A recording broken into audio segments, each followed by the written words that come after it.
Hey, this is Dave DeCamp from antiwar.com. This is anti-war news for Thursday, March 9th, 2023.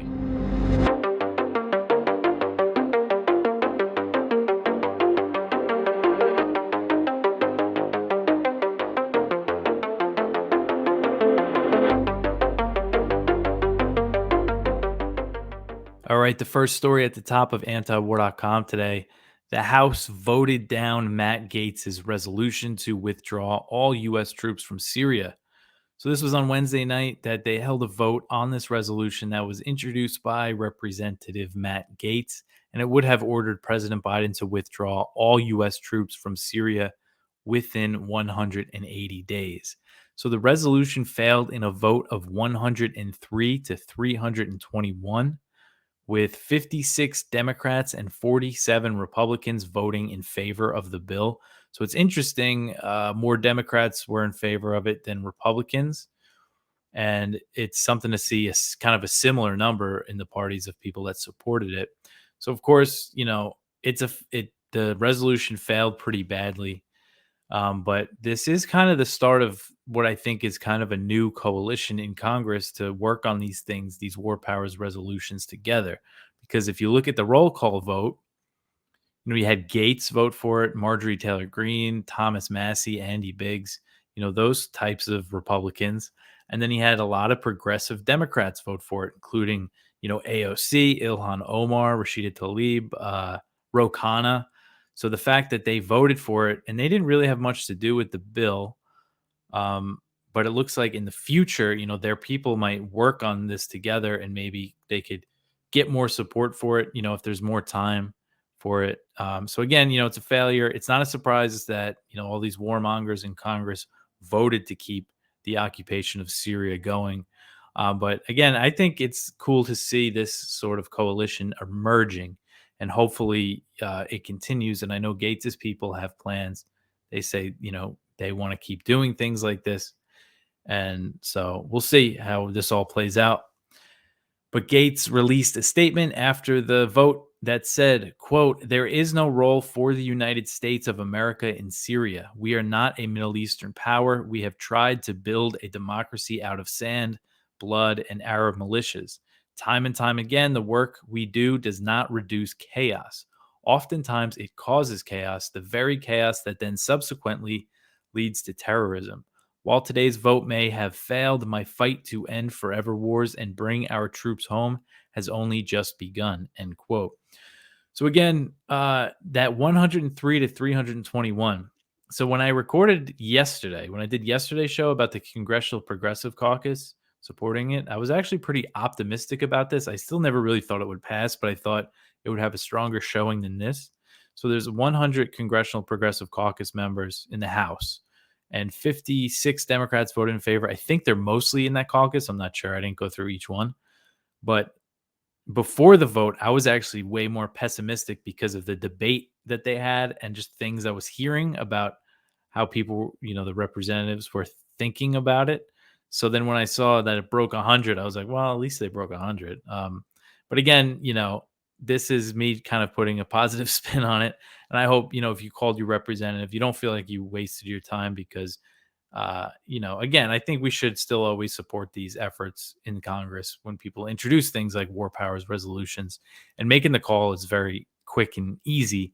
And, they say it makes a difference. So you could click on the roll call and go see, what how your representative voted. So I think the next step, I don't know if this is the next step, but I know something that's going to happen in the future is that they're going to try again by adding an amendment to the National Defense Authorization Act for 2024. That's the annual military spending bill. And this amendment will probably be similar to the one that they tried last year. It said that Congress would cut funding for the U.S. presence in Syria after 1 year if Biden doesn't get authorization. So it's basically withdrawal after a year. This had a timeline of 180 days. And when that amendment was last voted on, 130 Democrats voted in favor of it. So more than this showing. And I believe the people think they can get that number again, that 130, maybe more.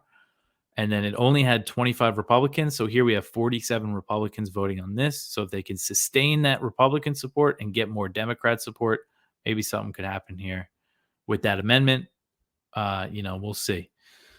But anyway, that's it for that story. The next one here, UN official condemns Israeli airstrike on Syria's Aleppo airport. A UN official for Syria has condemned an Israeli airstrike on Syria's Aleppo International Airport, which put the airport out of service and halted aid flights into the city that had been arriving for earthquake relief. So this is the UN's resident coordinator for Syria, basically confirming, what Syria said, that this airstrike shut down the airport and halted aid flights. He said that the closure resulted in the suspension of all UN aid flights into Aleppo. So, it's not good. He says the closure can impede humanitarian aid for millions of people. And he mentioned that Aleppo was one of the worst hit cities, worst hit areas in Syria in this earthquake. The city really was damaged and a lot of people died. And then Israel comes out and bombs the airport. And I just saw that the State Department was asked about this. I should include this in the article. I just saw it before I started recording. And they had nothing to say. They said, "Oh yeah, we saw reports. It's probably bad that the airport's closed, but and unfortunately, the reporter didn't ask them. Well, can you at least condemn it? Say that bombing at this airport is bad." But no, Ned Price, the State Department spokesman, he had nothing to say about it. They can never condemn, or they just never have anything to say about Israel's constant bombing of Syria, and they kill civilians and they damage civilian infrastructure, and the vote, you look at that vote in Congress, over 300 people voted to continue the occupation of Syria, even though it's against the will of the Syrian government. And then they turn around and say they care about the territorial integrity of Ukraine and the bombings there. But then nobody cares about what's happening in Syria. They're happy to keep occupying the country, keeping it under siege, under economic sanctions, and basically supporting these Israeli airstrikes because that's what the U.S. does. That was another thing, with the before the vote, is that they did debate it, the vote for the Syria resolution. And, Gates and Green and Biggs said some good stuff, but then they had all these other Republicans and Democrats a lot of them came out for it to debate against it, which I think shows that it did scare them. And they came out and basically all said the same, BS line about why they have to stay there. But it was just interesting to kind of see their arguments. It's all about ISIS, but that's not why they're there. They're there because of Syria. They're there to keep Syria in this situation. So that's just the reality of it. And it's very clear if you look at the policy and what U.S. officials say. All right. So the next one here, the Pentagon blocks the U.S. sharing information with the ICC. That's the International Criminal Court based in the Hague. So this is interesting. This is according to a report from the New York Times. The Pentagon is blocking the Biden administration from sharing evidence of alleged Russian war crimes with the ICC. And the reason why they're doing this is that they fear it could set a precedent that could later lead to Americans being prosecuted by the ICC, over American wars. And the U.S. has a history of impeding the ICC's efforts to investigate suspected war crimes committed by the U.S. and its allies, but they have offered to help probe Russia's war in Ukraine. And Attorney General Merrick Garland, he was in Ukraine last week, and he pledged, the Justice Department's support for these investigations. And according to the New York Times, the rest of the Biden administration, the State Department, the Justice Department, the intelligence agencies, they favor giving information to the ICC. In December, Congress modified restrictions on helping the court to facilitate investigations into Russia's military operations. So it seems like the rest of the government is on board with this, but the Pentagon is blocking it. And we know the Pentagon, they want to investigate themselves. That's usually what they do when they kill civilians. But so during the Trump administration, the U.S. actually sanctioned the ICC for looking into the war in Afghanistan. The Biden administration reversed the sanctions, but they expressed their opposition to the Afghanistan probe and investigations into Israeli actions against Palestinians.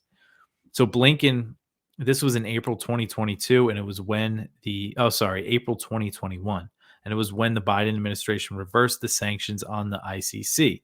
He said, quote, "We continue to disagree strongly with the ICC's actions relating to the Afghanistan and Palestinian situations.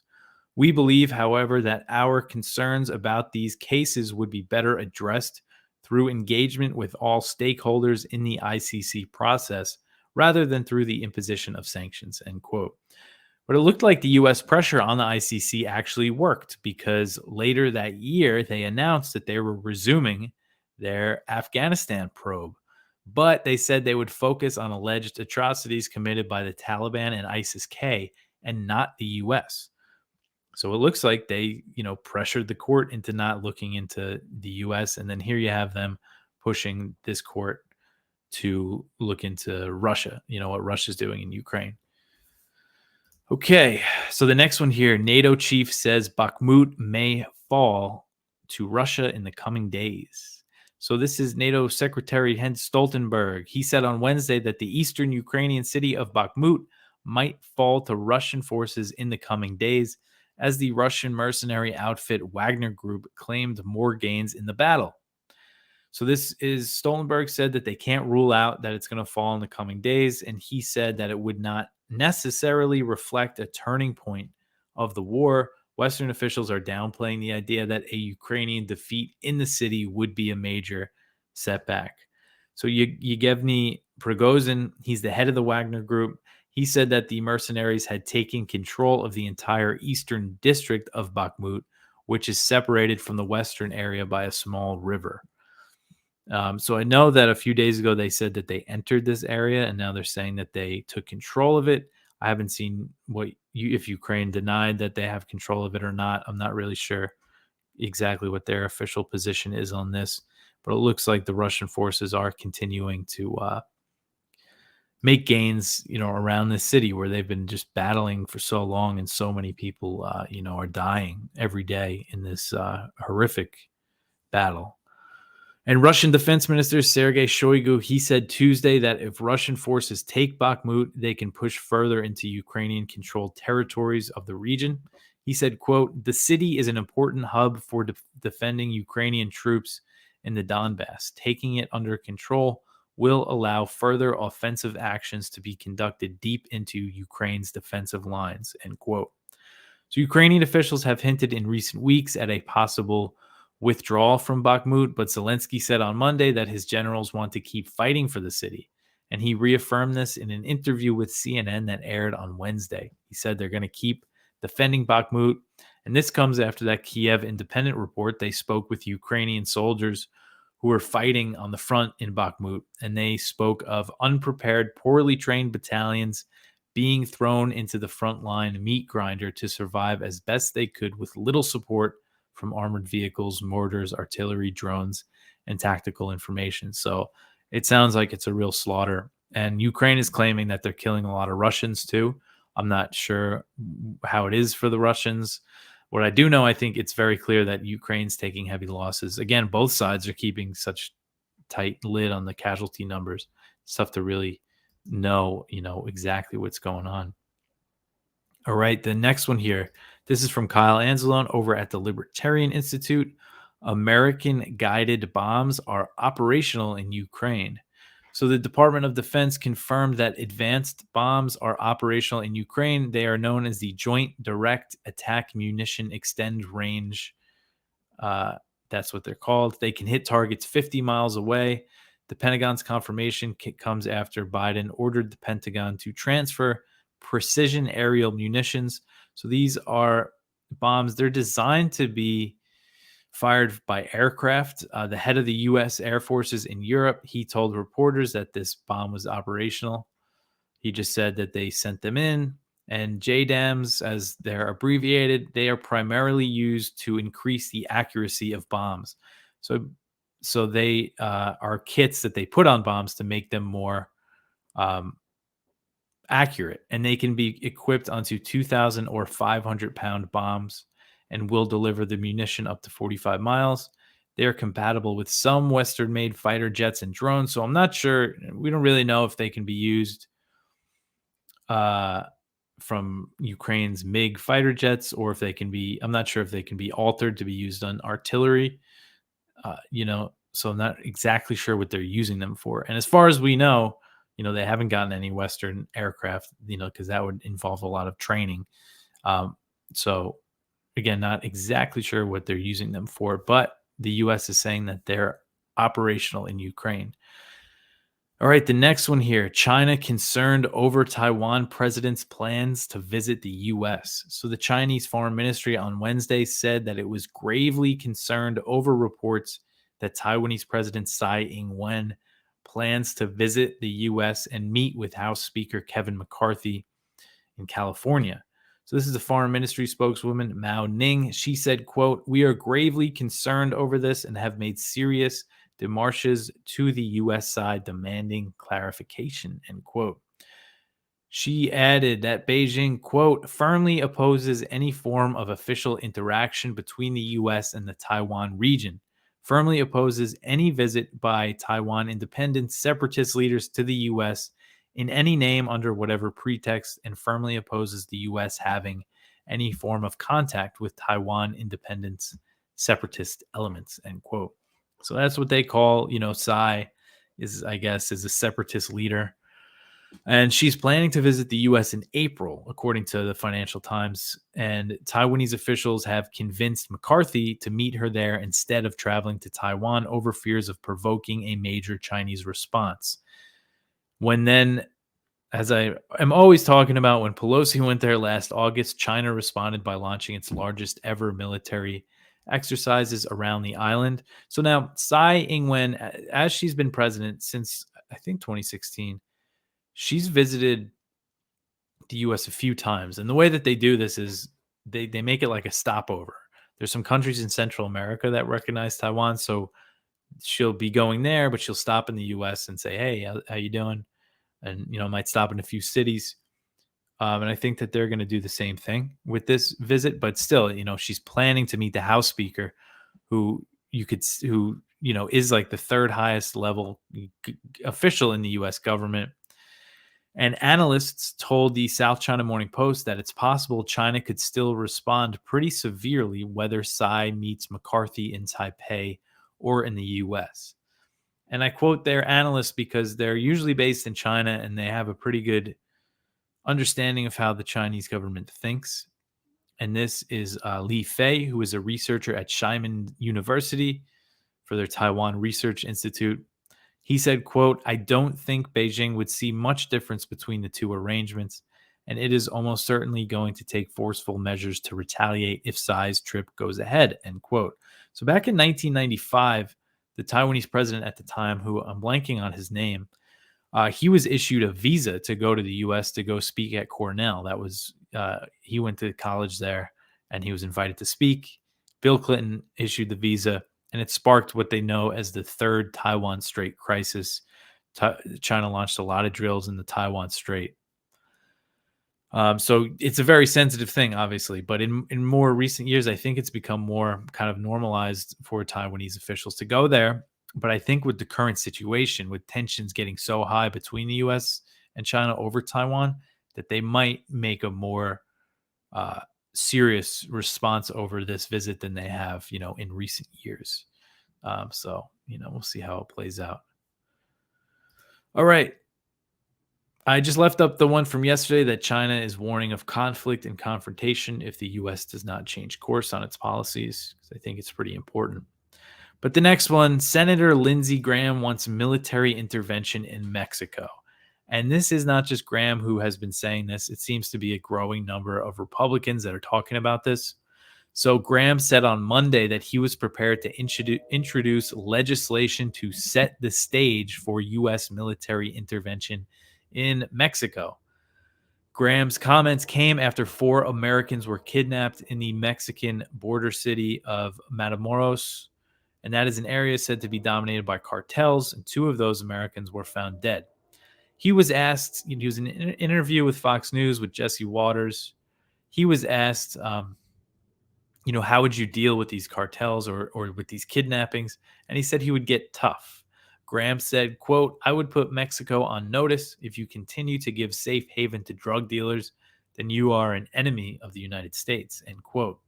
Graham said that he agreed with former Attorney General Bill Barr, who is Trump's AG, and Bill Barr wants to declare the cartels foreign terrorist organizations.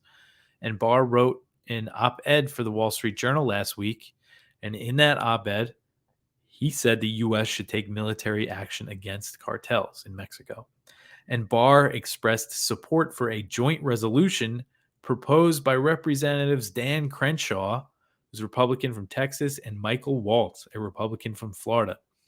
So I didn't see this. This was back in January that they introduced this resolution that would authorize the president to use military force against sorry. It would authorize them to use military force against, quote, those responsible for trafficking fentanyl or a fentanyl related substance into the United States or carrying out other related activities that cause regional destabilization in the Western Hemisphere, end quote. So it's a very broad, definition there. Any groups that cause destabilization. But anyways, so far this legislation has 16 Republican co-sponsors. Graham said that he would put forward a bill that would designate cartels as terror organizations.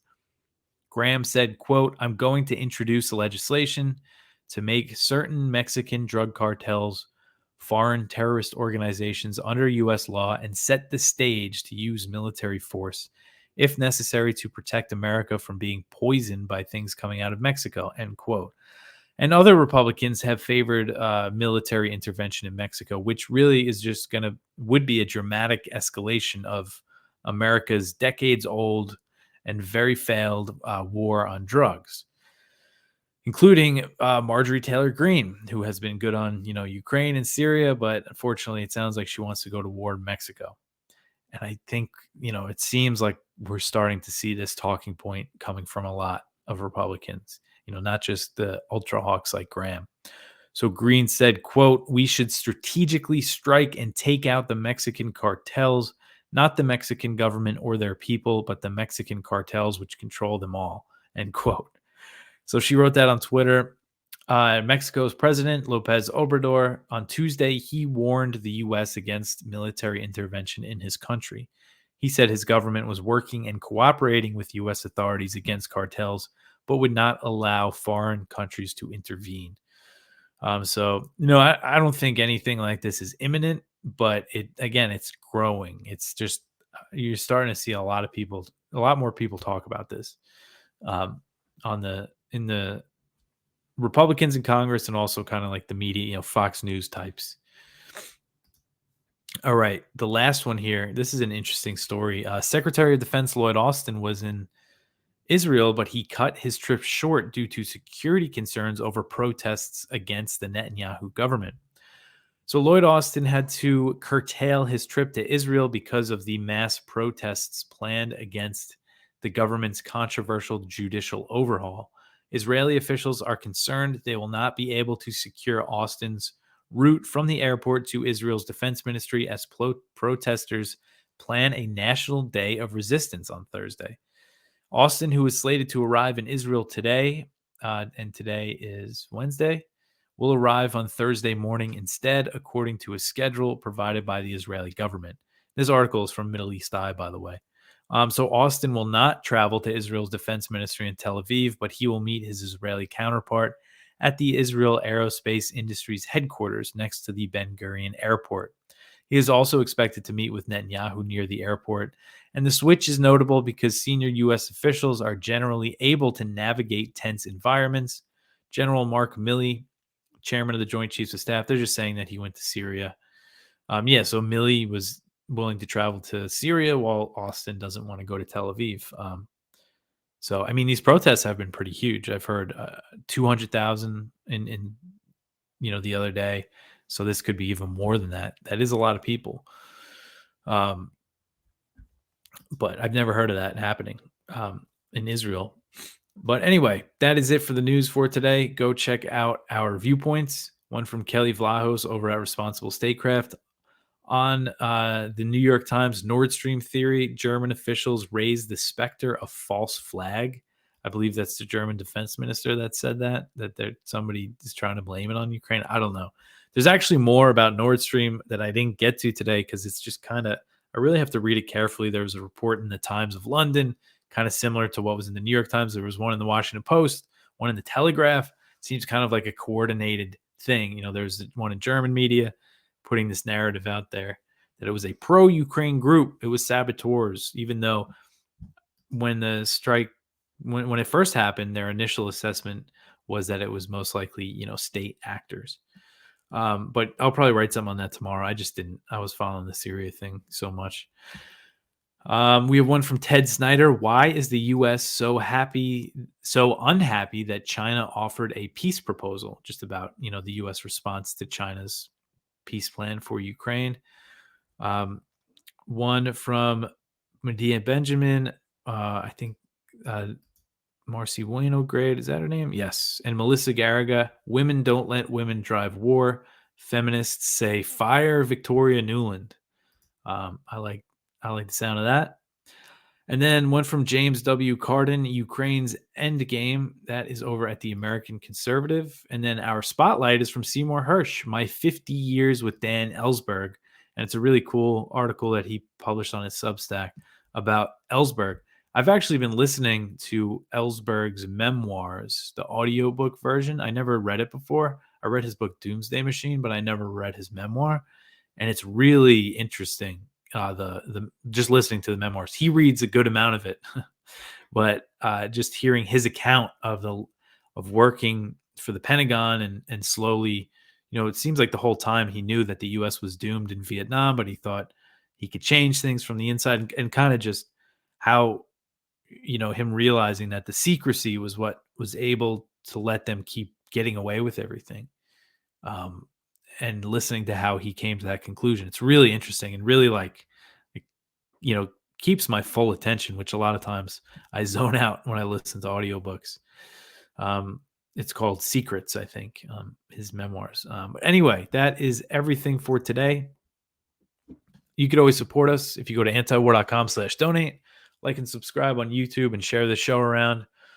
And, I appreciate anybody that did take the time to call their representatives. I know that vote, looks pretty bad, but, I think it's still kind of encouraging to see, at least, we're talking about it. A lot of people were talking about Syria, the U.S. presence in Syria, when they weren't before. So I think even just that is good. But anyway, that's it. I will be back tomorrow. Thanks for listening.